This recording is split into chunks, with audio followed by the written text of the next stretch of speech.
خبرتو داوتو كنيا كم تنجا في جدا خم بركو ميديا كيسن كنا لايك شير سبسكرايب كرادا ودبا سنجنا أكوبة كوميديان يرو داداتي ديموتا سياسة دينك دفع واسمارتي كبيجة كرجرا كبتة خيس موتا سني ديسه يادو تكرتي والفرميسو تانيس ديسه خالص ديسو أكتبه كمادا أرانتناس ديموتا يرو رتي ديمغرتي أكان هو أتى ديمغرتي والفرميسي سان موني دون سوشيال ميديا رتيسته جمع ميديا على داداتي رتي خاصات ورني يرو إيرا دف خاطره أماس كرتي ديمخون إشوته خير ديما جرتي خيسوما تكو كبرني سيدي أنني جلك برتي خيسوما خينيا والبرادا خيسوما كنيفون كمادا أوكي سيراتي نما تيما نما كرتي يرو ده تراف كابسورو مكسيتي غما شغلا توه ماتي بركو ميدياتي فارتو دندامله خيسوما أستي مدور ياتي ونجري في ماتي بركو ميدياتي والبرين جيمله نما هارامتي مي خيسوما خينيا بغا فيرا خينيا خبجه مالي تنافسير نودياتي مي ماتي بركو ميدياتي وجين والبري مكافيتي في باك جراوند تي دالوتا خي غدنا خي وان تكو خاصي فين سنجا اتوفي اي غلطون دم ما ميدياني كي بركو ميديا اللي هدي غلطون اي اكما ادم جي يعني ابسا غمدان جرام اوغيسا سيراتي ابوكاتو تأتين دلقات ره وان كبسو روموتي في وان سيرا والكبتوس وان توكو توكو غماشو دا في على تره جدو جلس أوروميا تين دلده أوروميا بكهدو جدّمي وان هدوس أرجيتين جرا وجي سيراتين والكبتة جودا كانوا ماني وان غافي نجافة سينو غافي gaaddisa hoggansa Oromoo namni hin beekne hin jiru natti fakkaata. Jalqabatti maatii barkoo miidiyaatti hojii wal baruudhaaf hedduu galatoomni qabxiin har'aan tana dhiyeeffannee asirratti galtee gaaffii deebii waliin godhuu deemnu dhimma abbummaa magaalaa Finfinneeti. Magaalaan Finfinnee eenyutu waan jiru magaalaan Finfinnee tun samii gadi hin buune dachii waliin baane ilma namaatu abbummaadhaan qabaachaa as ga'e waggaa hedduu fi dhiyeenya kana wal morkii paartiilee mormitoota filannoo biyya jala gaggeeffamtoota dhiyeessan irratti qondaallee mootummaa kanammaa sadarkaa ministeera deetaatti jiru tokko Finfinneen sabaa sablammootaati waan jiru Finfinneen eenyuti jedhamee gaafatame sabaa sablammoota hundaati waan jiru deebisee video sen lalte na fakkaata mee jalqaba irratti reaction video sen irratti wanni si mul'ate jalqaba irratti dhuguma Finfinneen sabaa sablammootaati jechuun waanuma daldala gartee filannoodhaaf sagalee yookaan itti barbaadaaf godhan immoo dhugumaani namni kun Finfinneen tun sabaa sablammootaati jedhe. Kuni waan karaa hedduu laaluun nama barbaachisudha. Amma gaafiin kuni Finfinneen tan eenyuti jechuun eenyuuf eenyu wal bira qabamee ilaalameeti. Maal jechuu barbaadameeti? Hoggaa tan eenyuti jedhan namoota individuaalii baanan immoo isteetota yookaan mootummoota naannolee federeeshina Itoophiyaa jedhamu kan waraqaa irratti hafe kana hundeessan baanan immoo saboota baanan maal jechuudha tan eenyuti hoggaa jedhanu gaaffiin sunu gaaffii hedduu ambiguity qabu jechuudha. Finfinneen tan eenyuti hoggaa jedhan akeeka poolitikaa yookaan immoo confusionii yookaan afaan fajjii ittiin uumuudhaaf yoo ta'e malee gaaffiin akkanaa hinuma gaafatamuu hin malle. Keessaa'uu yeroo kanatti keessaa'uu qondaala Oromiyaa yookaan Oromoo bakka bu'ee mootummaa keessa jirurra jechuudha.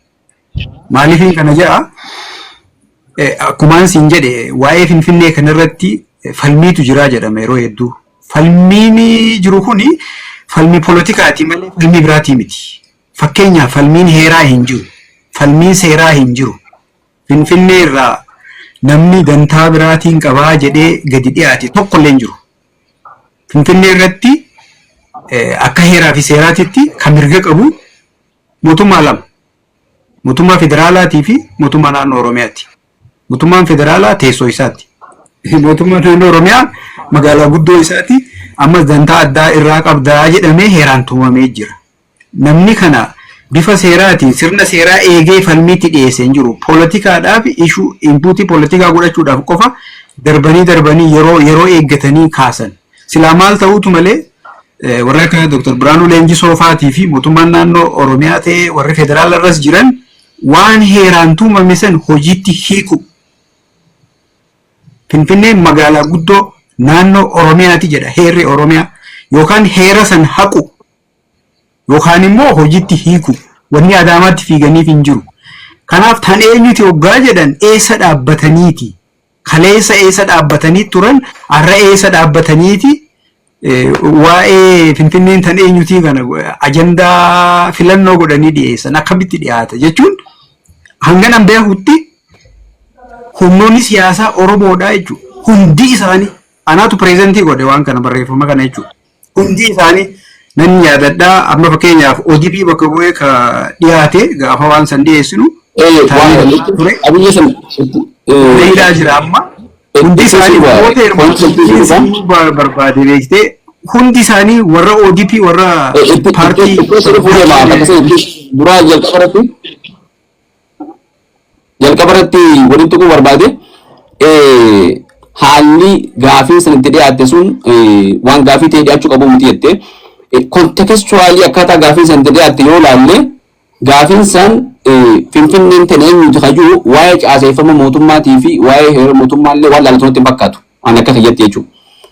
Gaafiin siyaasaa ta'ee dhiyaate waan sabaaf sablammoota fakkeenyaaf Gondar ta'e eenyuti yoo jan Gojjam ta'e eenyuti yoo jan kirkas deebisaan gartee kallattiin deebifamu Bahir Dar ta'e eenyuti jaamee yoo gaafatame magaalaan Bahir Dar ta'e eenyu akka taate ifatti namoota si deemsaa jechuudha.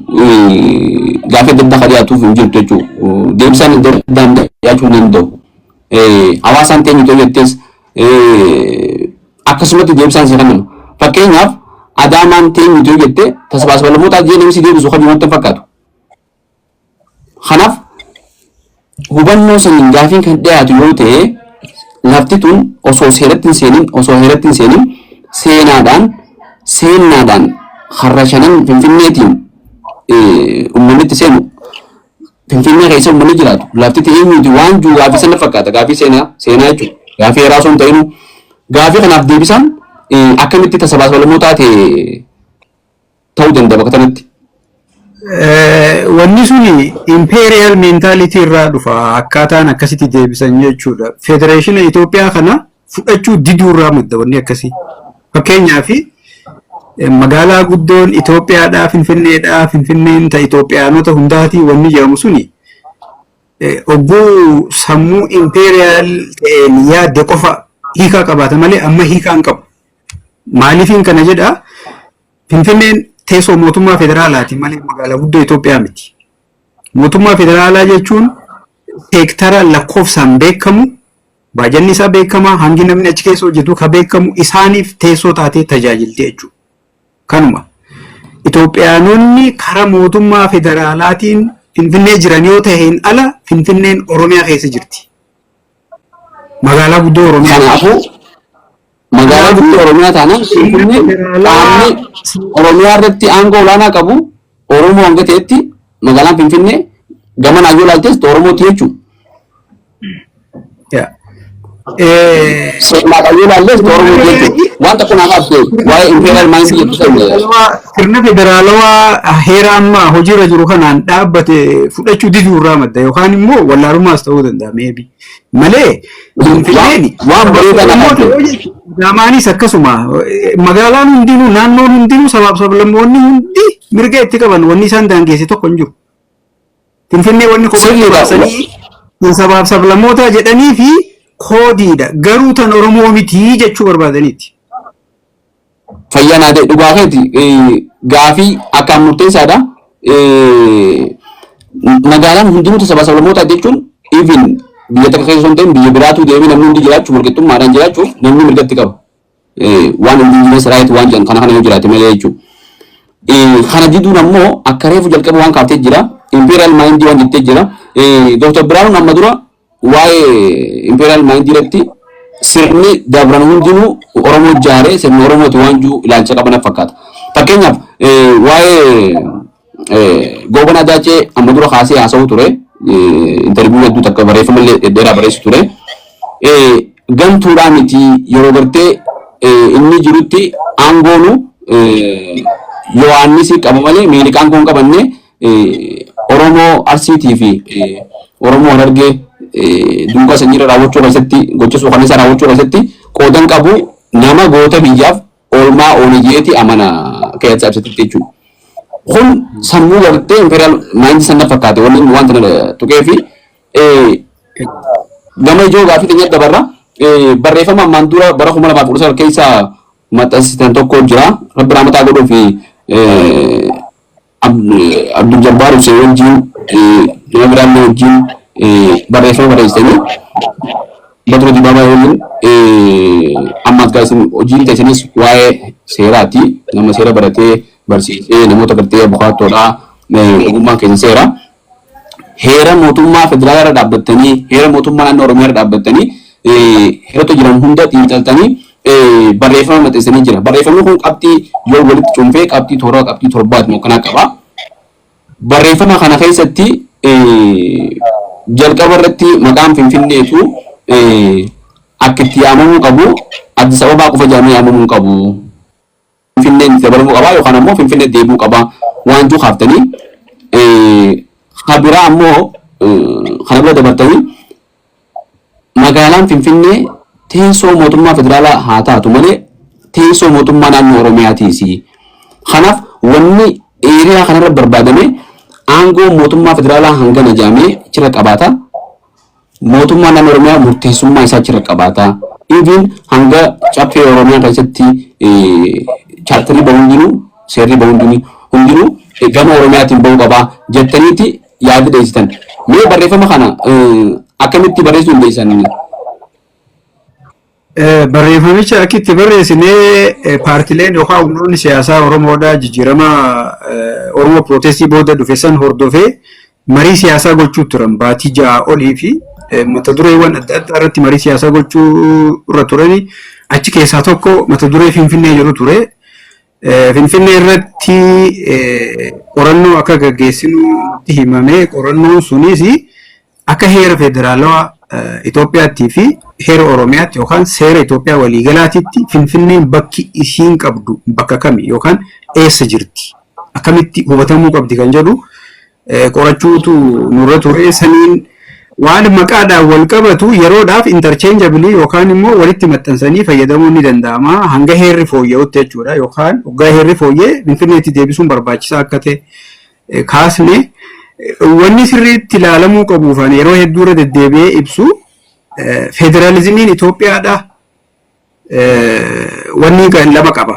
Gulantaa lama qaba. Gulantaa 3 miti, gulantaa 4 miti. Gulantaa 2 jechuun aangoon bakka lamatti hirame. Bakka lamaan kanaa ala wanni biraa hin jiru jechuudha. Mootummaa federaalaatii fi mootummaa naannoo kan jedhu jira. Har'a fakkeenyaaf naannoo 12 jira. Akka itti uumaman kontroversii hedduu qabaatullee naannoo 12 fi naannoleen 12 kun kan hundeessan mootummaa federaalaa yookaan biyya Itoophiyaa jedhamtu jira jechuudha. Kanaan ala caasaa biraa uumuudhaaf deemuun heera san faalleessa. Heera lakkoofsa tokkoo fi keewwata tokkoo fi 2 jalatti ibsamee jira. Heera akkamii dimokiraatawaadhaa federaalawaadha heerri kun wanni inni hundeessee jechuudha. Yoo kana dubbanne immoo Finfinneen bakki isiin qabdu naannoo miti, federal territory miti, akkasumas haala biraatiin ibsamuu dan qabdu. Federal capitals yookaan magaaloleen yookaan magaalonni gurguddoonni federaalaa akka itti bulan 3tu jira addunyaa kanarra jechuudha. Magaalaa federaalaa isteeta keessatti argamtu fakkeenyaaf akka Otowaa fa'a jechuudha. Magaalaa federaalaa ufumaafuu isteeta taate jedhamtee ibsamuu dandeessuu fi akkasuma magaalaa federaalaa federal territory qaama mootummaa federaalaa taate federaaluma guutuutti dhuunfatee bulchaa jechuudha. Fakkeenyaaf Waashingtanii fi Abuujaa jechuudha. Finfinneen sadeen keessaa kamii kan jedhu yoo ilaalte jechuudha. magaalaa guddoo naannoo keessatti argamtu ka jedhutti dhiyaatti. Wanti achirratti badees wanni rakkoo qabu tokko jira. Self governing jedhamee wanni keewwata 49 jalatti ibsame jechuudha. Sunuu akka interpretationiititti akka hiikaa seeraatitti capital city of the federation yookaan teessoo mootummaa federaalaa ibsuu fi akeekni keewwata 49 malee structure mootummaa haaraa uumuu miti. Keessa badee achumaan waan biraa itti make malee jechuudha. Magaalaan guddoo federeeshina kanaa maal jedhamti ka jedhu deebisuudhaaf keewwata 49 waan hin taane itti makeeti waan caasaa biraa uume fakkaata jechuudha. Keewwata 50 fi 52 yoo ilaalte aangoon Itoophiyaa keessa jiru guutuutti bakka lama qofatti cabee addaan beekama. Aangoo naannoleetii fi aangoo federaalaa. Finfinneedhaaf wanni kenname maaliree? Oromiyaa jala buluudha. Waan immoo heera san fooyyessuu malee hiika biraa qabaachuu hin danda'u jechuudha. Ammas haalli itti araarsuudhaaf yaalli tokko ni jira. Kontekistuma heera amma jiru kanaatiin. Finfinnuma tanarratti dual responsibilitiin kennamuu akka danda'u. Aangoon Itoophiyaa keessa jiru kun federeeshinii Itoophiyaa kun lafaan hin qoodamne maatariidhaan dhimmootaan qoodame. Dhimmoota jechuun federal matters, regional matters. Dhimmoota federaalaa, dhimmoota naannoo. Dhimmoota federaalaa ilaalchisee mootummaan federaalaa Finfinnee irratti to'annoo qabaachuun ni danda'a ni malaafis. Aangoo federaalaaf kenname exercise gochuuf yookaan hojiitti hiikuuf jecha. Aangoo naannoodhaaf kenname Finfinnee keessatti hojiirra oolchuuf yookaan exercise gochuudhaaf ammoo Oromiyaadhaaf mala Oromiyaatti waamamuu qabdiidha. Dual wanni qabaachuu akka qabdudha kan walitti araarsuudhaaf yaallee jechuudha. Garuu at the end of the day Oromiyaa irraa guutuutti ittaaj gochuu yookaan qobatti baasuudhaaf yaaliin godhamu tokkollee fudhatama qabaachuu hin danda'u. Waan indigenous people's rights jedhamutu jira historically waan amma yeroo dhiyoo gabaabduu keessa arginee jira. Bar Finfinnee jechuun hektaara 20 takka qofa turte bar. Oromiyaa gabaabduu sanattu hektaara 54 geesse. Sanis itti daballeetuma Finfinnee jennee Finfinnee sabaaf sablammoota waa'een qonnaan bultoota Oromoo abbaa warraa 150 oli gandoota 23 or 29 keessa dhabama ta'anii hin ka'u bakka kanatti. Haqni isaanii eessatti galeeti kan sabaaf sablammootaa goona. Seeraan ala irraa buqqisanii jara san increasing irratti raawwatanii amma booda tasabaaf sablammootaati. Akkaataan itti magaalaa keessatti mirga gaafataniiti lafa durirraa kaasee jaarraa irra jiraatan irratti mirga gaafatanuu tokko miti. Garaagarummaa guddaa qaba. Magaalaa jechuun abbuma argeetu keessa nama biyya alaa jiru keessa qubatee jiraachuu danda'a. Indigenous people's right wajjin wal hin qabatu. Uummanni Oromoo gaanfa Afrikaa kana keessatti indigenous uummata buleessa. Uummata akka adda addaatitti namoonni bifa hin taaneen ibsan miti. Biyya isaati lafa isaati.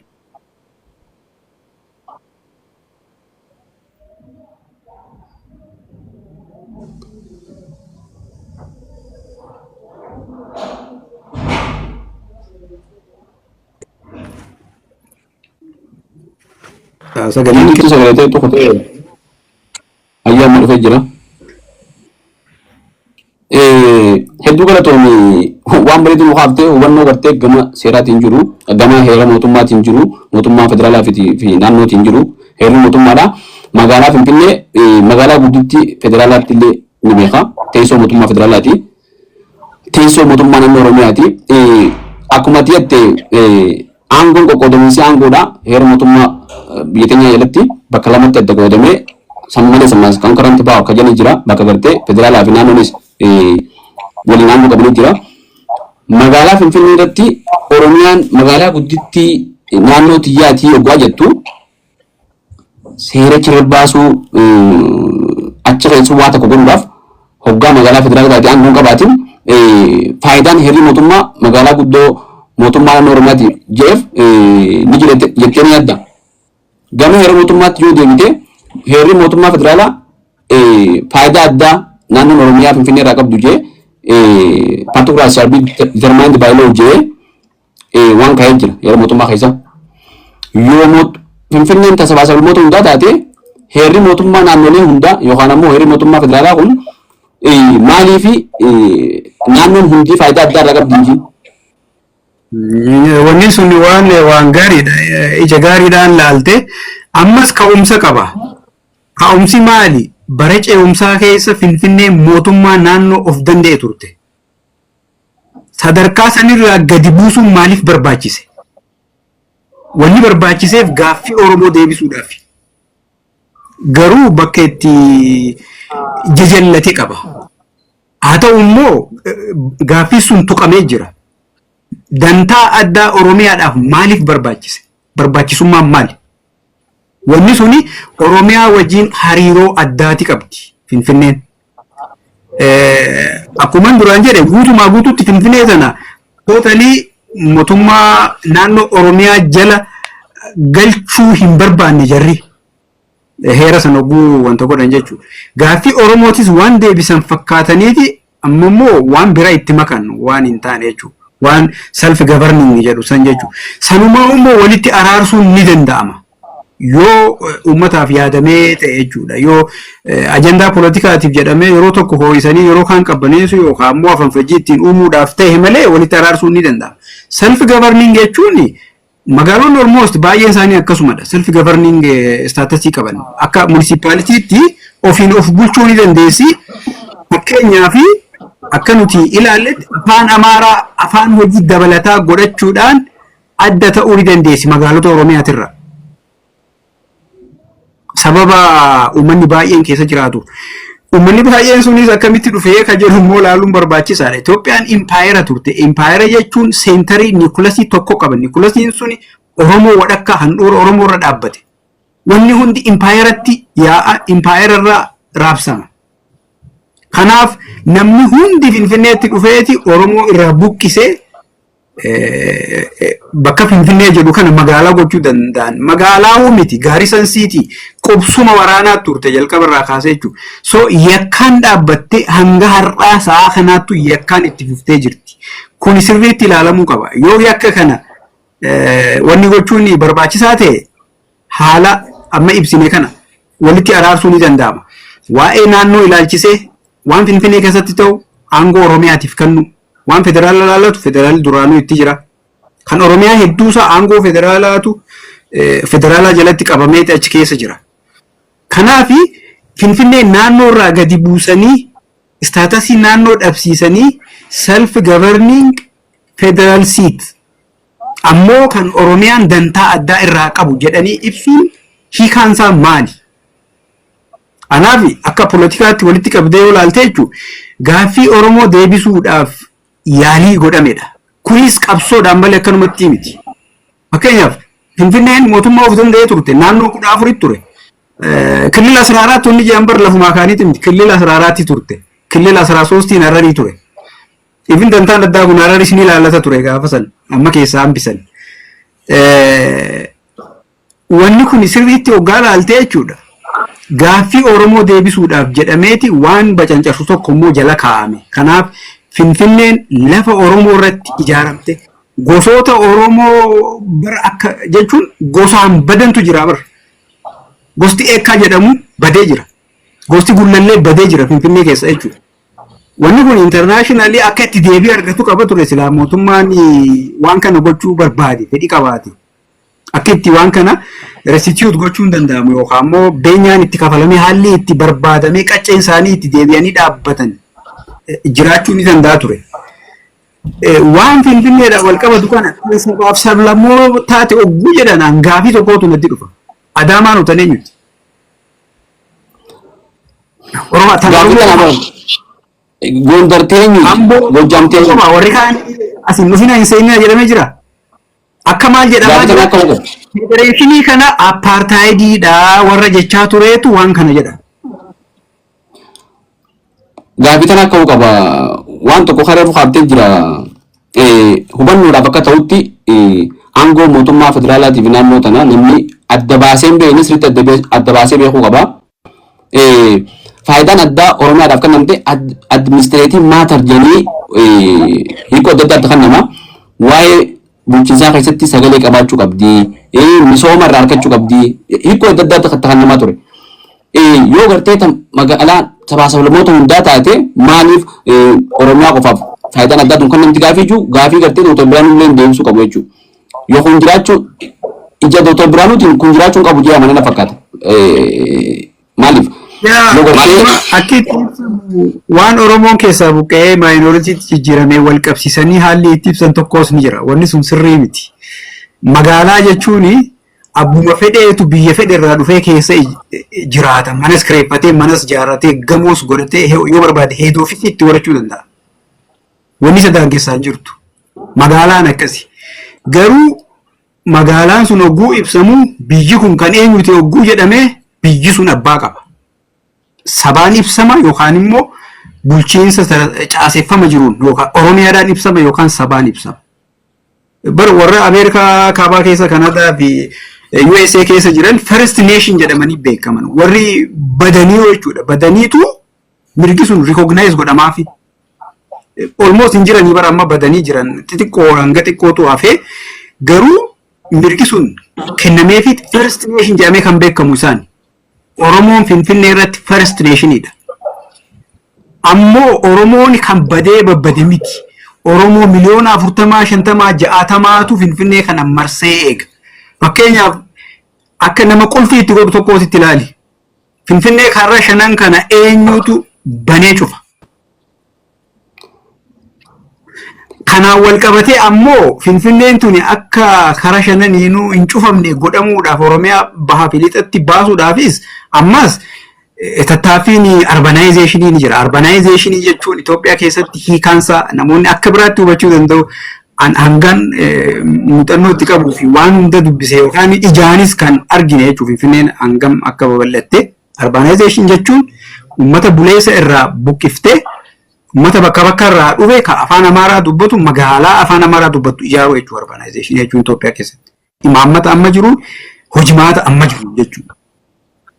Oromiyaa tanaa bakka lamaa fi sanii olitti qoqqooduudhaaf yaaliin godhamu jira. Karra shanan kana Oromootu marsee jira kan jedhu san argumentii san dadhabsiisuuf jedhamee ammallee wanni godhamaa jirutu jira. Magaalota Shawaa Bahaa kana guutuu urbanize gochuudhaaf yaaliin.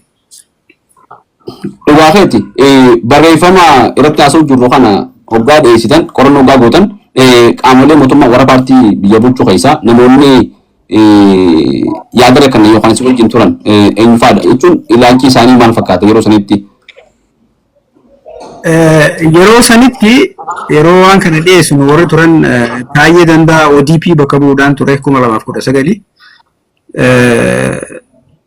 Obbo Baqqalaa Garbaa turaniiru namoonni paartii hundarraa kan ABO bakka bu'an turaniiru ka paartii Kamaal fa'aa bakka bu'u hundi paartiin Oromoo jedhamtu kan keessaa hafte hin jirtu waraana bilisummaa Oromoo yoo ta'e malee jechuudha. Isaan sun akkamitti karaa nagayaatti deebi'an kan jedhu marii isaanii keessa ture. Furmaata waliigalaa fiduudhaaf jechuudha.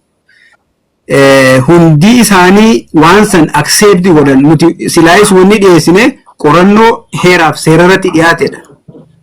Wanni san kennineefi akki seeraatti akkanatti hubatamuu ni danda'a kan jedhu kennineefi achirra dhaabbatanii ammoo murtii siyaasaa yookaan waliigaltee siyaasaa gochuu ka qabu isaanii sanuma hordofee ejjennoo waloo jedhamee wanta ibsame tokkotu ture marii san booda jechuudha. Ejjennoo waloo dhimmoota adda addaati irratti jedhameeti barreeffama dheeraatu bahee ture achi keessa wanni Finfinneedhaan wal qabatus ni jira. Waa'ee saamicha lafaa wal qabatus ni jira. So mormiin yeroo san ka'e hin jiru tokkollee jechuudha. Akka jirutti fudhatamee jira. Ejjennoo paartilee ejjennoo waloo jedhamu san keessattis ibsamee jira. Bifa jeneraal ta'een haa ta'u malee fudhatanii ibsanii jiran waan dhiyeessineef kana jechuudha. So wanni jala deebi'uun danda'amu tokkollee hin jiru. Waan tumamee jiru bara magaalaa guddoo Oromiyaati jedha Finfinneen heera Oromiyaa irratti. Heerri federaalaa immoo dantaa addaa qabdii jedha. Maal jechuudha kun heera mootummaa naannoo Oromiyaa jalatti magaalaa guddittii naannoo Oromiyaati guje mee magaalaa guddoo isii ta'uurraa maal islaamni fayyadamtu akkaataa agartee yoo akkama jennuun tasabaasaa walumootaa yoo taate ta Oromoo ta'uu baatte heerri naannolee hundaatu tumachuu qaba jechuudha. Magaalaan guddittiin teenya Finfinneedhaa jee yoo Oromiyaan addatti naannoleen biroo bara Finfinnee magaalaan isaanii godhatanii tumachuu hin danda'ani. Finfinneen Oromiyaa keessatti argamti. Kanaaf Oromiyaan magaalaa guddootii yaa jedhee tumachuu ni danda'a. Ammoo agarsiiftuun wanni kallattii agarsiisuuf heera federaalaa keessatti tumameefii jira. Dantaa addaa irraa qabdaa jedhamee jira.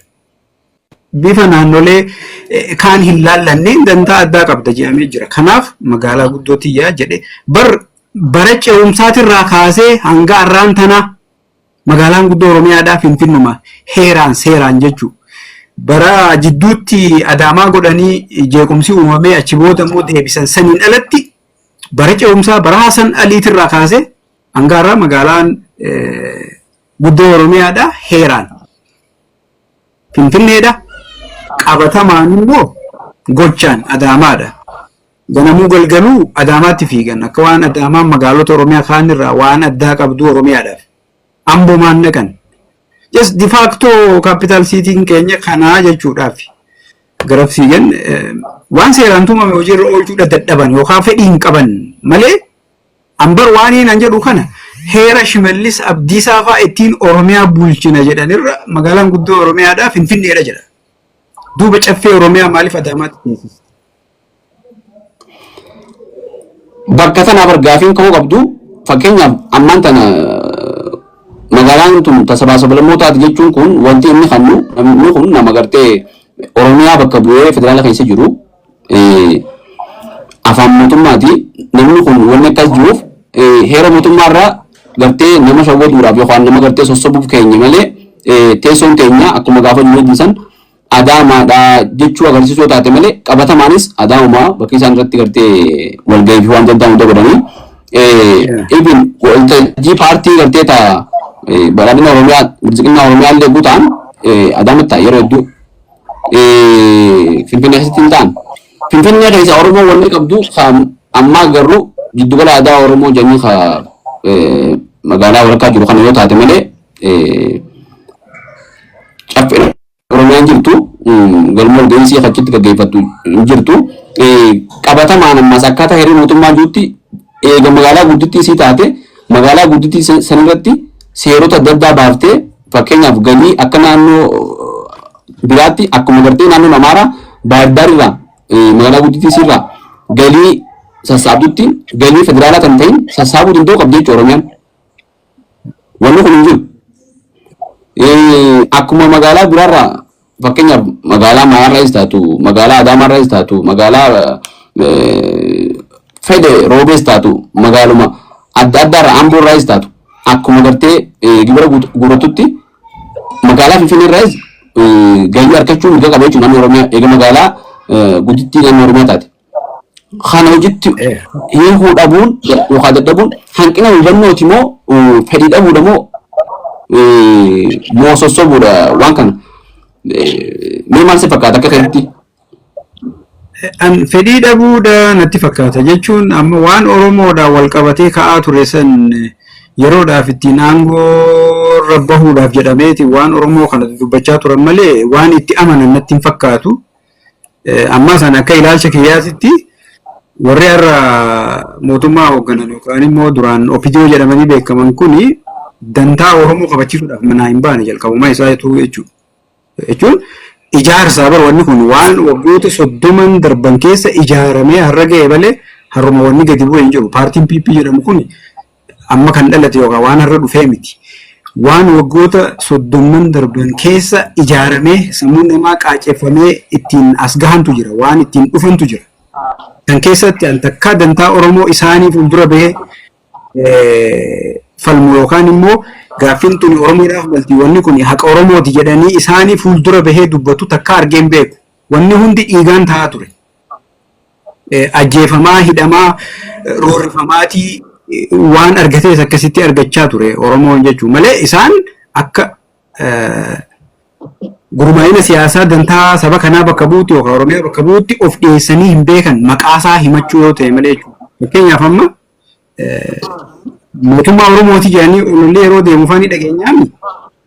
Haaya mootummaan Oromoo waa'ee Finfinneetiin wal qabatee waa'ee maaster pilaaniitiin wal qabatee mormii godhameen aangootti dhufe.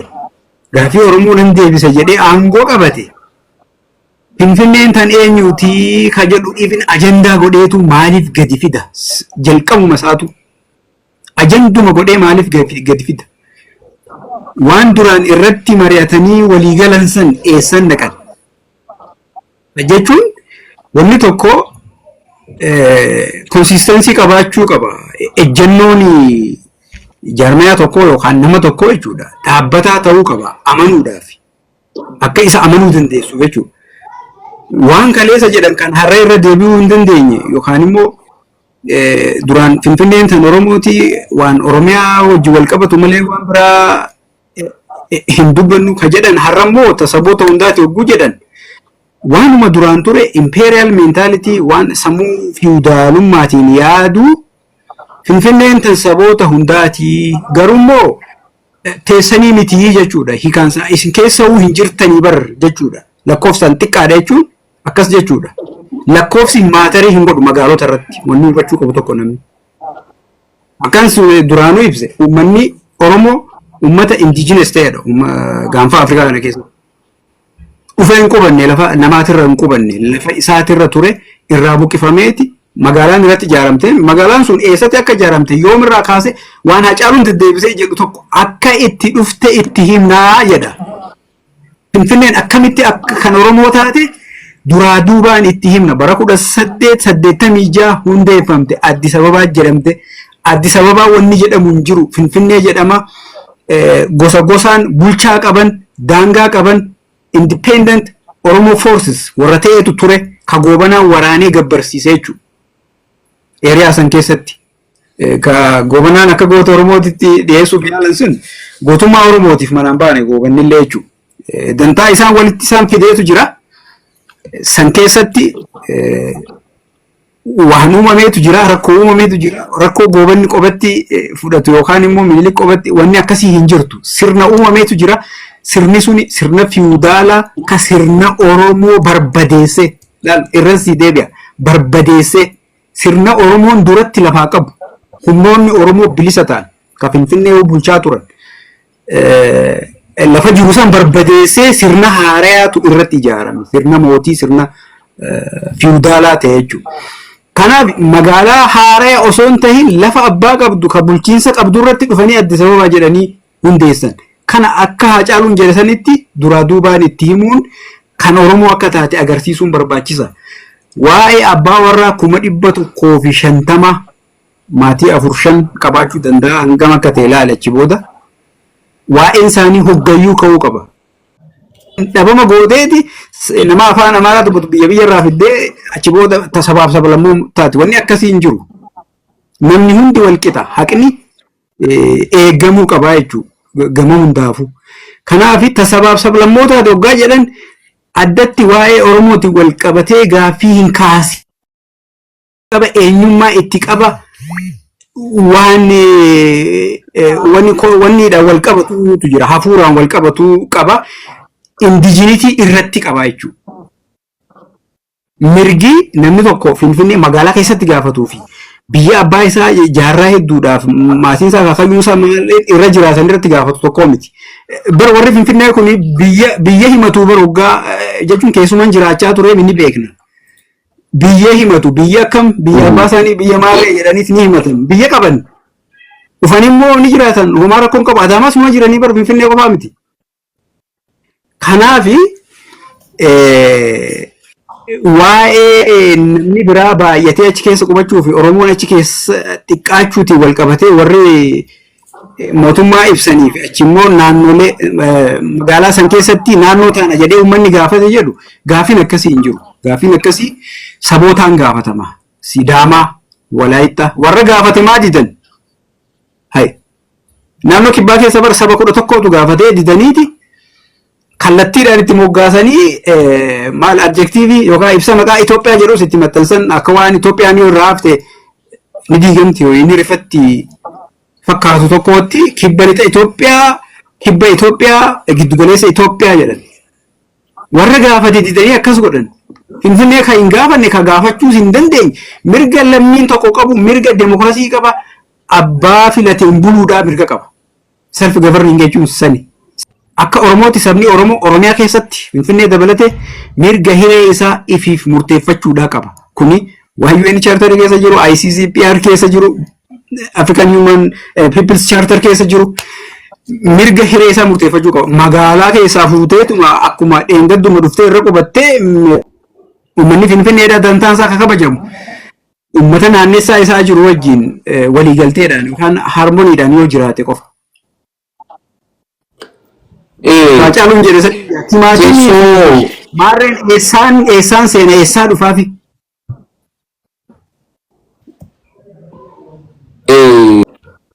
Artisti Qamar Yusuf waan jee takka qaba interview Prime Media wajjin waliin fakkaata.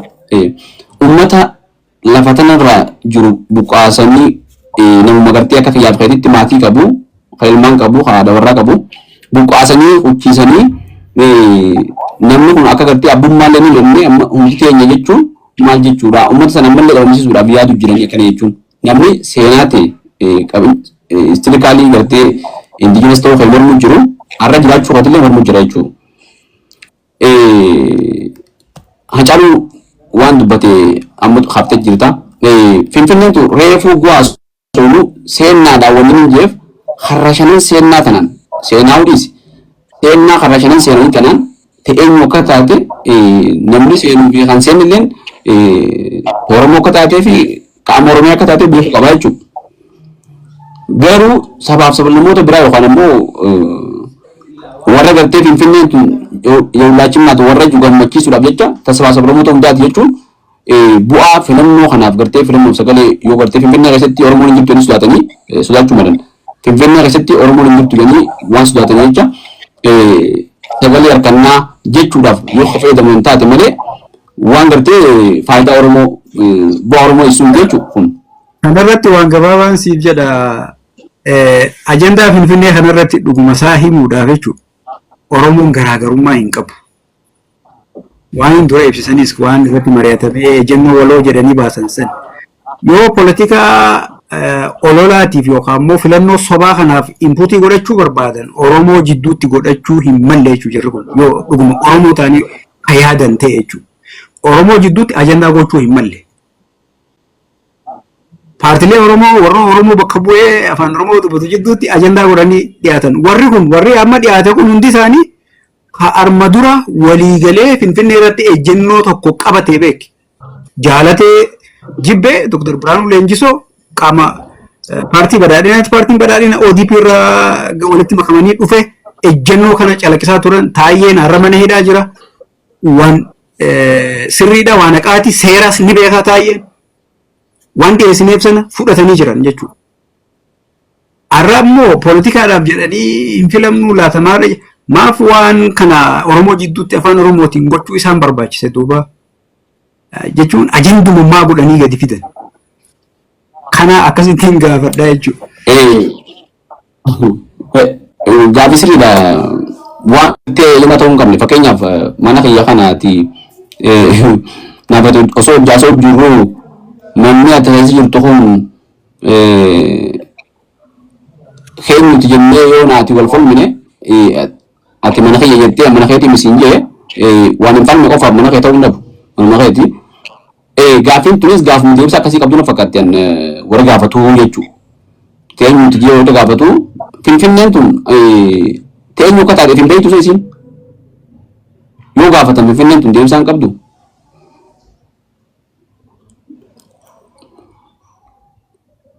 Nama tokkotu ejjeteeti illee lafti maqaa qabdi. Maqaa isaanii ni dubbata lafti bakka hedduu bakka hin jijjiiramne hedduutu jira. Heddummina jechuudha. Ni dubbata lafti. Sila afaan baasee afaan Oromootiin dubbate. Afaan Oromooti dubbatan lafa Oromoo maqaa Oromoo dubbata jechuudha.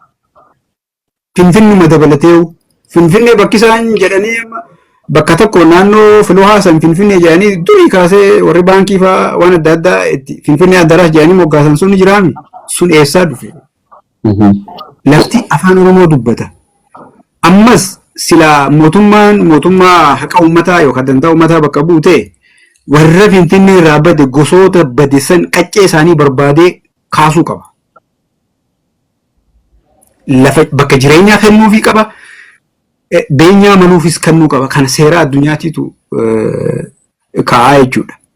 Jara san deebisee osoo akkasitti illee jedhanii xiqqoo ni fakkaata ta'us baatu jechuudha. Ammoo jechuun yakki Finfinneen Oromoo irratti Oromiyaa irratti raawwachuu eegalte bira baran Minilik eegale bar hin dhaabbanne bar amma itti fufee jira. Raayyaa Abbaa Mucaa Ustaz Raayyaan gaaf tokko waan dubbate qaba waa'ee Finfinnee kana. Finfinnee tana gubbaan isii gamoon tun fooqiin jirtu tanaa biraa yoo taatellee jala immoo lafee Oromoo jira waan jee waan akkana fakkaatu dubbate. Warra gubbaa deddeemu kana dhiifnee silaa warra jala jiru gaafanneewu isaan deebisan jechuudha. Finfinneen isii deebistii yoo gaafatan fakkeenyaaf caffee araaraa hajuu kana bakka adda addaa magaalaa keessa wanni jiru kun hundinuu ni dubbataa jechuudha. Afaan qabdi magaalaan hundinuu. Koodii Oromoon lafa isaa afaan isaatiin moggaasa. Wanni kun koodiidha. Ammaan dura yoo tokko namni tokko waa'ee Dirreedawaa ta'ee nuti jennee gartee Somaalee wajjin mormiin kaatee namni guddaan tokko walitti dhufanii osoo haasawanii mee nuti hundinuu haa jennu dhuga barbaannaa akka barbaannaa Dirreedawaa tana isuma haa gaafannu Dirreedawaa ta'ee nuti jennee haa gaafannu jennee guddaan tokko. Laga Odaa ati ta'ee nuti laga Harree ati ta'ee nuti akkasitti jechuudha. Yoo gartee laftee takka dhuguu gaafatan afaan Oromootiin afaan isiitiin maqaan isii moggaa waan ta'eef lafti sun dubbattee isin jechuun taabanu jettee wanni si agarsiisu tokko maali biyyi Itoophiyaa jedhamtu kun jalqabamtee xumura hin arganne jechuun biyya state building yookaan immoo ijaarsa biyyaa eegalamee xumura hin argannedha. Ammas federeeshinii kana ni jalqabamee innis xumura hin arganne. Argitee waan karaatti hafee jira. Amma fakkeenyaaf waan kana ijaaramuu galee maaliif muraan kan jiru jalqabaas. Yaa silaa waan kana irratti mari'achuu hin malle miti. Osoo silaa biitii ijaaramtee xumura argatte. Yookaan immoo federeeshinichi impaayera kana riippaabilikii godheetiin dimokiraatessaa jedhee sun osoo xumura argate sila amma ajandaa kana irratti hin haasofnu jechuudha. Waa'ee demokrasii, waa'ee filannoo, waa'ee biraati irratti, waa'ee jiruu lammiilee irratti haasofna jechuudha. Itoophiyaan ijaaramtee hin xumuramne, federeeshinichis ijaaramee hin xumuramin duubatti deebisuudhaaf yaaliin godhamaa jira amma. Waraanni Tigraay, waraanni Oromiyaa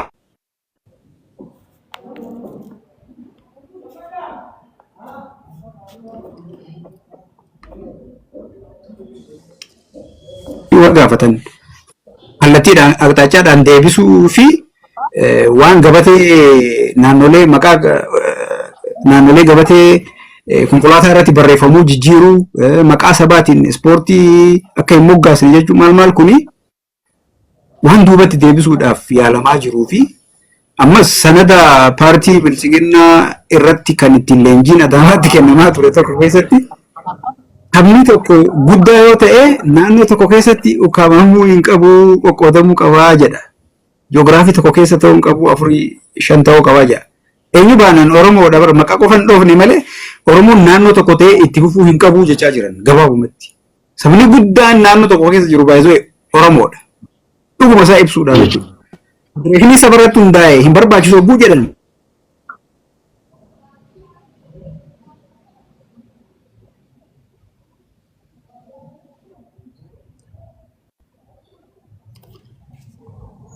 Saboota agawuutu jira, qimaantiitu jira, even walloon wanni identity mataa isaa danda'e qabaa ka Oromoodhaan walitti hidhatu dabalatee jechuudha.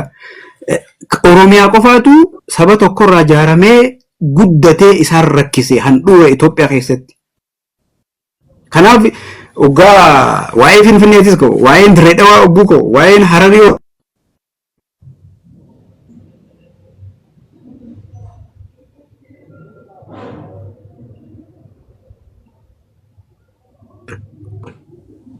kanaafuu osoo bakka 4-5tti goonee feenaa ka jedhu waan sammuu keessaa qaban natti fakkaata malee Finfinnee deebisuu yookaan Dirree Dhawaa deebisuu ka jedhu sanii miti kan isaan yaadan jechuudha. Ammas walitti bu'iinsa keessaa immoo gareen uummataaf bitamuu yookaan immoo sagalee uummataatiif buluudhaaf fedhii hin qabne tokko uummata walitti buusee jiraachuudha fedha. Ka dimokiraasii hin feene jechuudha. Uummanni bataa jechuudha. fakkeenyaaf magaalaa guddoo federaalaa ta'uun akkuma gartee magaalaa guddittii gamtaa Afrikaa teessoo gamtaa Afrikaa ta'uu yoo fudhanne teessoo gamtaa Afrikaa waan taateef magaalaan gamtaa Afrikaanota hundaati yoo jenne hiikkoon kun hiikoo gartee ammaan tana Dr. Biraanuu kanneen tasabaasaa lamoota hundaati ijuun garaagarummaan qabaatu na fakkaata akka ta'etti maaliif teessoo gartee gamtaa Afrikaatu waan taateef gaafiin gaafatamte immoo gaafii abbummaati.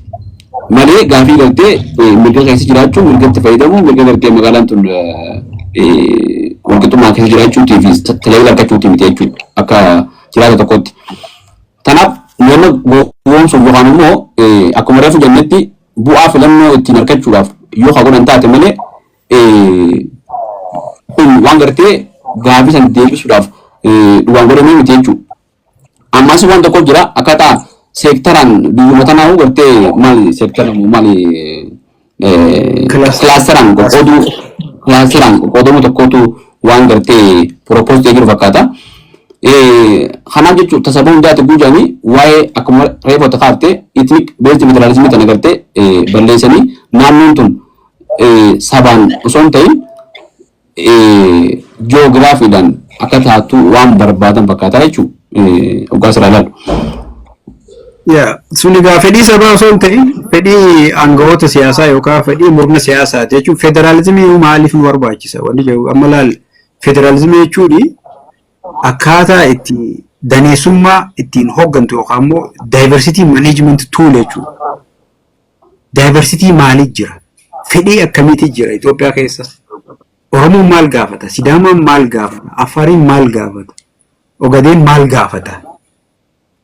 Ji'oogiraafiidhaan eenyuun wallolee wal rakkise yookaan immoo wanni sanii wal qabatu rakkoon Itoophiyaa keessatti uumamte maali?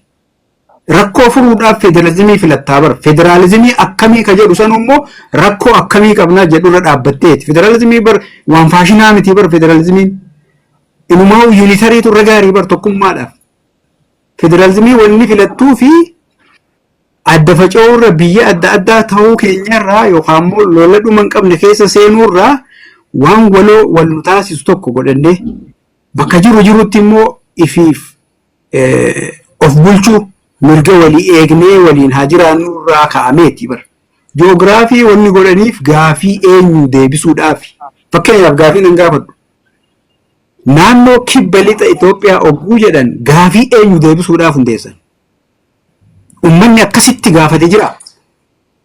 Heerri Itoophiyaa gaafii akkasiisan kam keessummeessa. Waan hin jirre bara fedhii siyaasaa murna aangoorra jiruuti. Uummanni Walaayittaa naannoo taanaa jedheeti even historically significant akka ta'e jechuudha. Uummanni Kafaatis mootummaa qabachaa turan.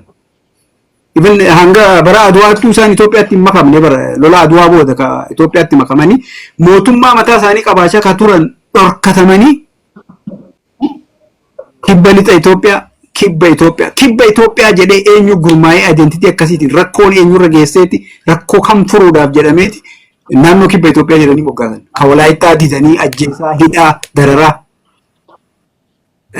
Kanaaf wanni ji'oogiraafiidhaan deeman kilaasteraan deeman suni fedhii isaaniiti garuu rakkoo Itoophiyaa hin furu rakkoo Oromootis hin furu biyyatti amma waraana keessa jirtu kana wal waraansa kana caalu keessa galcha. Oomishni facaan isaanii facaan gartee wal buusa guute oomishni daramuu waraanaa fi gartee aangoo dheereffachuudha jechuudha. Hayyoon guddoon waan kana wajji wal qabatee waan Joon Abbaan barreesse Afrikaa bulchuudhaa fi nuti sochii godhu jirra waa'ee gartee akkana kana waa'ee akka gartee waan xiqqaadha kun gaafa kan kafa bilaachuu tajaawatu waan janta akka tureemi waan asumatti itti fuftaa gaafii Oromiyaa bulchaa jiranii kan jedhuun gaafii gochuu fedhe Afrikaa Itoophiyaa Oromiyaa amma bulchaa jiramu. Waraanaa jirra yoo ta'e ni ta'a. Wal waraansa keessa jirra yookaan immoo bulchiinsa command post yookaan waraanaa hin labsamne keessa jirra waan biraati. Bulchaa jira Afrikaa bira eessaa gaha. Jechuun amma laal qabatama realistic haa ta'anu waan lafarra jirtu haa dubbannu jechuun poolitikaadhaaf miti. Namni aangoorra jiru Oromoo ta'e waan fedhatee I don't care sanii miti. Gaaffiin sabaa maali? Dantaan sabaa fedhiin sabaa namni nagaan bahee galuu hin danda'u. Kanaaf jechuun waan hundumaa poolitikaa gochuun hedduu ulfaataadha. Beektaa fakkeenyaaf amma waa'ee nagaati irratti yeroo ololli hedduu gaggeeffamu maan argaa nagaa wal qabatee sila waan ololli ittiin gaggeeffamuu hin malle yoo danda'an nagaa buusuuf qaama walitti dhiyaatu jira. Jechuun miidiyaa irraa miti kan nagaa buusu. Nagaan akkamiin dhabame? Eenyu wal waraana? Achi jidduutti eenyuun miidhame? Eenyu rakkoo tal furuu danda'a? Achi jira. Amma Afrikaas ni bulchinaa kajedhu kun yoo ta'e yoo dhugatti bakka san ga'an gaariidhaan hin gammadaa fi garuu Oromiyaa waan keessa jirtu immoo haala halluu har'aan tana. Dhugaadhaati gaaffii biraan dhufe waa'ee afaaniitii fi waa'ee manneen murtiitii wajjin wal qabate magaalaan Finfinnee keessatti waan kanaan sirriitti hubannoo qabda wal beekta jedhi yaada. Manneen murtii sadarkaa takkaffaa fi olaanaatti magaalaan Finfinnee keessatti manneen murtii Oromiyaa ni hundeeffamu immoo maaltu ture labsii wayii ture na fakkaata. Hundeeffamanii jiranii. Waan sanii fi afaan Oromoo taappellaa gartee mana barumsaatii fi barsiifannullee eegaluudhaa fi ammasis kutaa magaalaa tokko tokko irratti afaan Oromootiin afaan Amaaraatti dabalamee Ingiliffatti dabalamee ni jiran fakkaata. Ammaan dura gartee alaabaa Oromiyaatu fannifamee jedhanii lolanii alaabaa sanillee waan dhiisan fakkaatan. Ammoo afaan barsiisuu fi gara mana murtii kanaan waan takka Oromiyaa keessa sochii godhuu mul'atan fakkaata. Mee waan kan irratti wanni jiru kun dhugumaan wanni sun gartee Oromiyaa ta'uu barsiisuudhaaf waan sossoome immoo moosunis akkuma gartee wal bira dabarsuudhaaf fakkeessanii bira dabaluudhaaf waan godhame.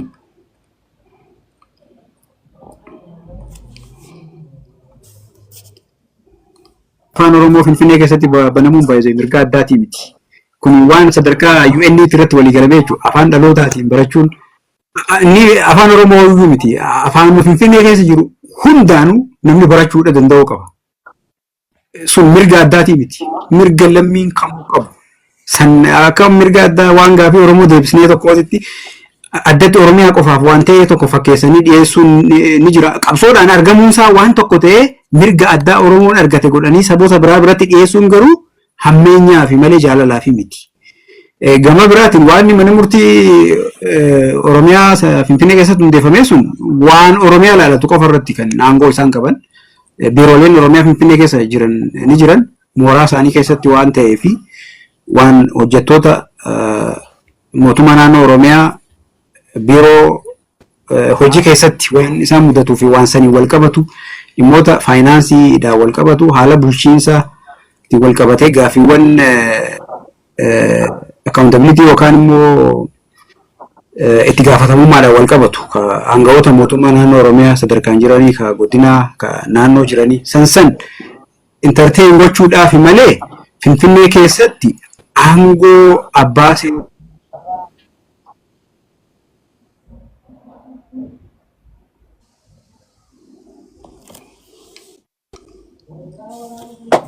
wanni federaalaati. Manneen murtii federaalaati. Manneen murtii federaalaatu waan Oromiyaan hojjechuu malee hojjechuutti jira. Naannoodhaaf kan kenname jechuudha. So wanni sun banamuun isaa waan tokko garuu gaaffii Oromoo yookaan mirga Oromiyaa kan deebisee miti achi keessa hin jirudha. Akkuma mana murtii Oromiyaa keessa jiru tokko isitti mana murtii sana. Maateriidhaan daangeffamaadha wanni isaa. Wanta Oromiyaa irratti qofa mooraa biiroo Oromiyaa keessatti taatee qofa ilaallata malee Finfinnee keessatti waan ta'e ilaallatu. Gama kaaniin taappeellaan tokko tokko maxxanfamuun suni fedhii dhuunfaa fi yookaan immoo jajjabina nam tokko ifaa agarsiisa malee imaammata mootummaa agarsiisu. Sadarkaa mootummaa federaalaatti yookaan immoo bulchiinsa magaalaa Finfinneetti akka imaammataatti waan kana wanni qabatan hin jiru. Afaan Oromoo afaan hojii godhachuudhaaf jechuudha. Hin jiru hanga ammaatitti jechuudha. Ifin yeroo hedduu wanni naqaaneessu tokko akka biraatiin ibsuu ni danda'a. Finfinnee bareedina isaa Addis Ababaan indasemaa jettee kantiibaan yookaan kantiibaan Oromiyaa irraa Oromoo bakka bu'ee yookaan immoo mootummaa Oromooti jedhu tokko irraa dhufe hogguu akkas jedhu hedduu naqaaneessa jechuun poolitikaadhaaf jechuu ni danda'an. Akka biraatiinis bareedina ibsuu ni danda'a. Indasemaa bichaanu maamaaruun bichaanu beautiful. Bareedinni isii sun akka maqaa sanii ol faa'uu ni danda'a bara akka biraa hedduu jira jechuun kanamaaf irra deddeebitee nuuf himti. Just cabiinsa Oromoo irra deddeebitee nuuf himaa jirti bara. Cabiinsi sun akka sirrii ta'e takkaatitti immoo akka dogoggoraatti miti. Addis Ababaan inda Simo'a. Simo'a Finfinneen abbaraqo. Addis Ababaa አይደለም አበባ ብቻ አይደለም ቆንጆ ዋንድለ ኩማተማቱ ጅራ ወኒ በበሬዳን አከብራቴ ሱኒ ተንዳመገሩ ማሊፍ መዳ ኦሮሞ ተጥቆን ከጀሩ ኮን የሮ ሄዱ ጋፊ ነቲታ asuma keessaan kana yaadadhe tanuma ibsu Professor Mahmud Hassan waan kana dhiyeessee ture gaaf tokko presentation isaarratti barreessee ture yeroo hedduu maqaan Finfinnee jedhamu kun Addis Ababaa kan jedhamu kun kan moggaafame kan jijjiirame gaafa calanqootti murtuu guutuu cabsanii miidhaggartee achi ga'uusaa xalayaa xaayituudhaaf ergee sana dhaabbatteetii gammachuu saniin maqaa magaalattiidha jijjiirtee jee Addis Ababaa jettee ayyaana hojii wal qabsiiftee wanni sun sin yaadachiisee hoggaa deebi'een akka maqaasiitti gartee Addis Ababaa goone jedhamu caba sanillee baga cabsinee jechuu waan agarsiisu fakkaata. Caba saniin dhaadachuudhaan fakkaata. Wanni kun dhuguma gartee qabsiifnee ilaallu seeneeffama waloo jedhanii waan booda kana eega gartee paartii bilisiqina taate kana seeneeffama waloo jedhanii seenaa gartee walitti buusan waan takka seenaa dharaa walitti sabaasabalammoota buuftuu jedhanii seeneeffama waloo jedhanii seenaa haaraa takka waan seenaa sun ta'in seenaa waan fakkaatu haaraa barreeffamaanis taatee nama keessatti yaadanis taatee waan dhiyeessu jireenya fakkaata jarri kun. Kunis waan tokko na fakkaata jechuun hamma kaafte kun. Yaa waan gaarii kaafteen maa'u waan seenessa waloo kanaa wal qabatee waan gaafii natti ta'u tokko jira. Amma seenessa waloo qabaachuun dirqama Itoophiyaan akka biyya takkaatitti itti fufuudhaaf dirqama gaafii jedhuutu natti uumama jechuun Itoophiyaan federeeshinii maaliif filatte? Seenessa waloo jechuun maal jechuudha? Even seenessa nareetiifiidhaan seenessa dhiisiiti jechuudha. Hiistiriin mataansaa jechuudha. Vershinii adda addaa qabaachuu danda'a.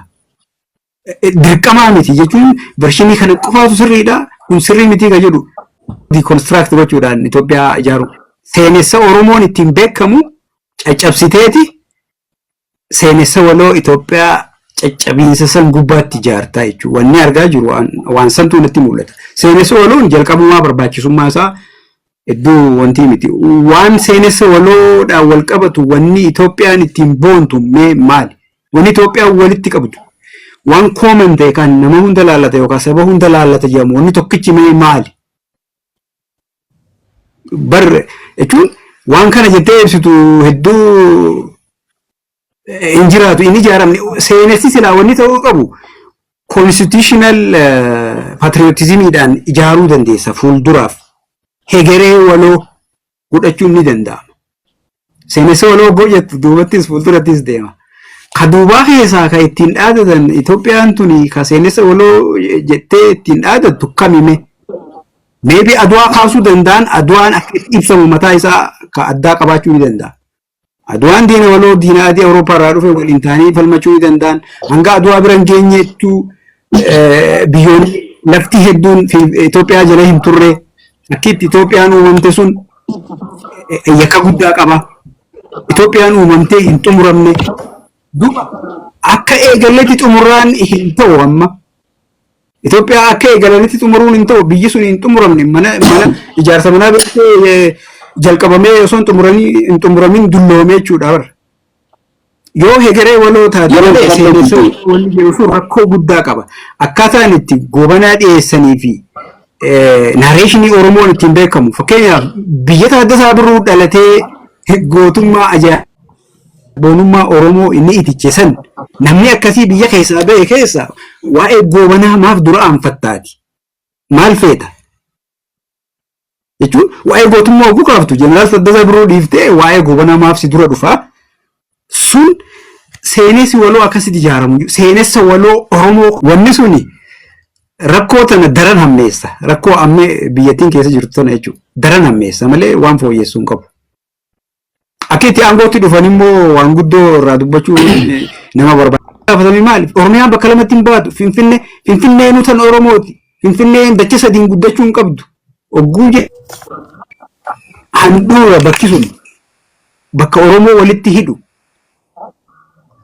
Oromoo baha lixaa yookaan kaaba kibba jidduu sanatti walitti hidha jechuudha. Yoo san addaan Finfinnee bal'iftee qubsuma Oromoo irraa haxooftee qubsuma biraa fidde addaan ciccite jechuudha.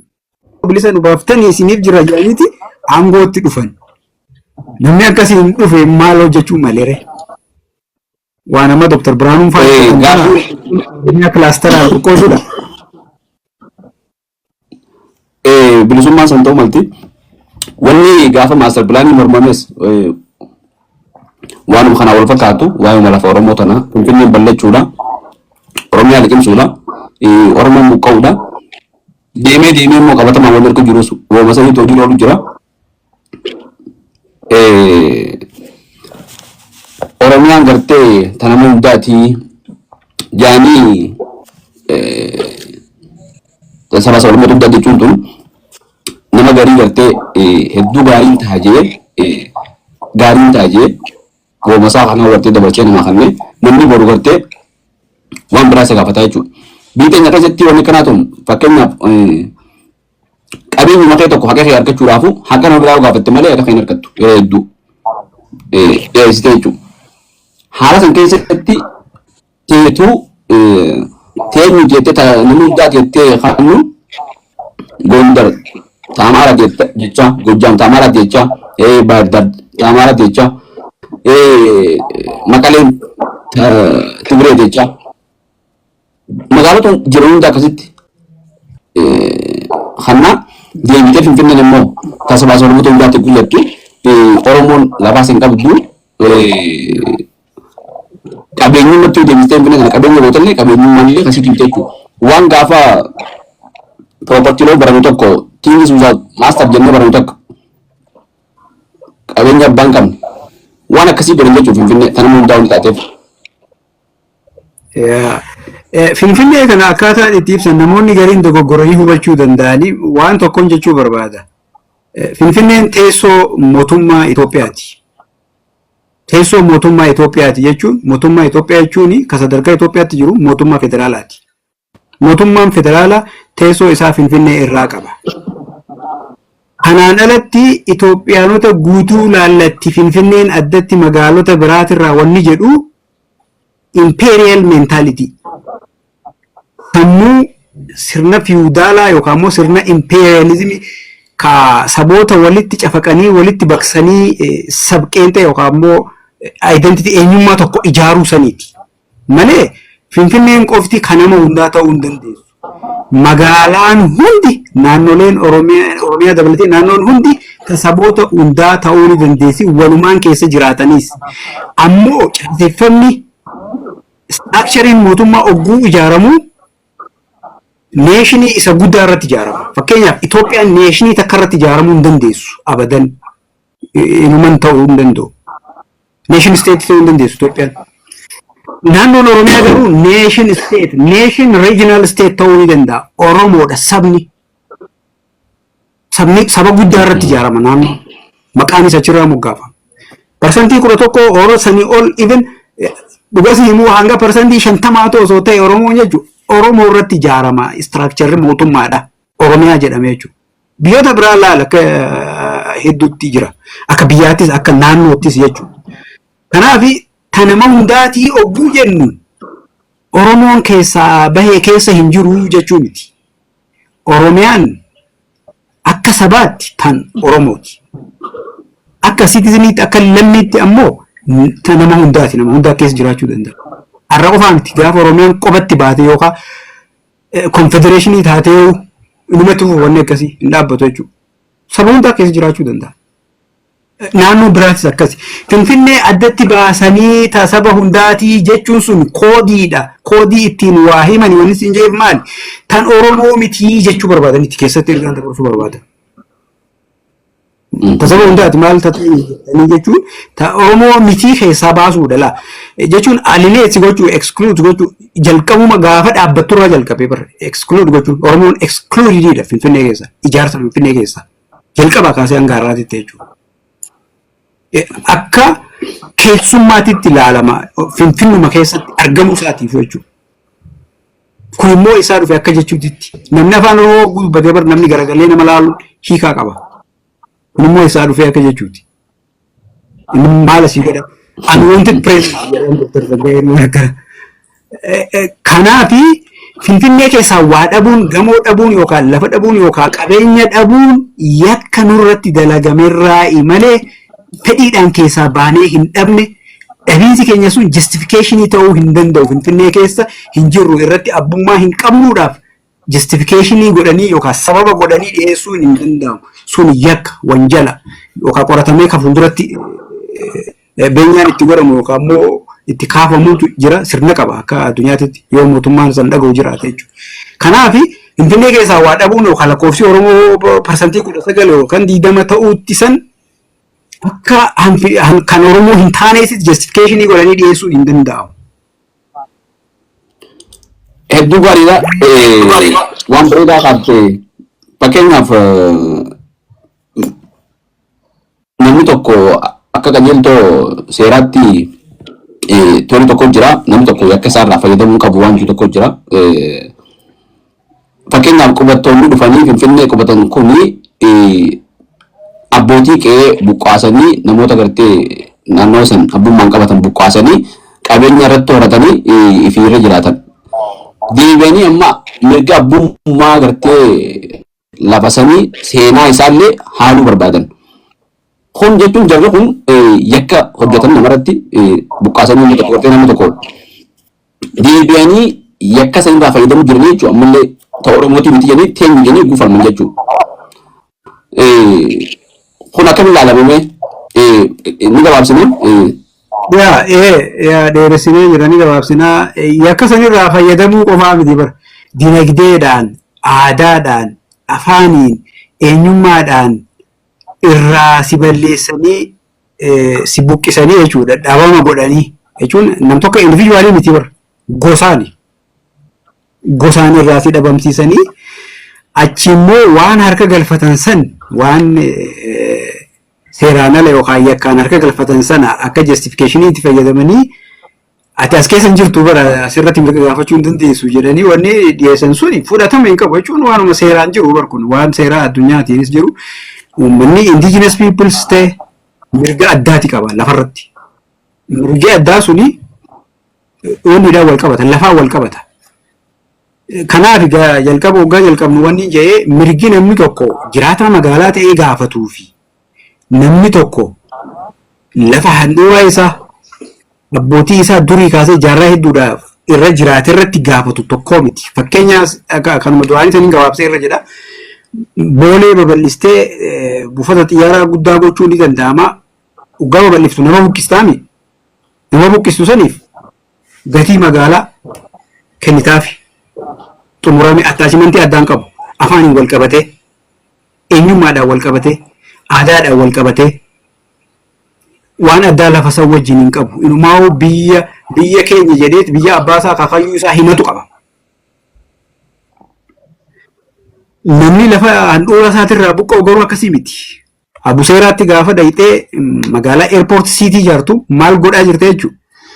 Eenyummaa Oromoo buqqifta, afaan Oromoo buqqifta, aadaa Oromoo buqqifta. Nam tokkeedhaan akka waan sadarkaa qabeenyaatti qofa lafa bakka lafa san waan bu'uuf yookaan waan jiru isaaniitiif ta'u jettee kenniteef nam tokkeedhaan buqqistuu miti. Eenyummaatu buqqaa, gosatu buqqaa. Ganda ja'a keessaa fakkeenyaaf. Ogguu akkana goote maal godhaa jirta? Identity akka warra ekkaa goote san godhaa jirta jechuudha. Magaalaan ijaaramtuu magaalaa akkamiiti?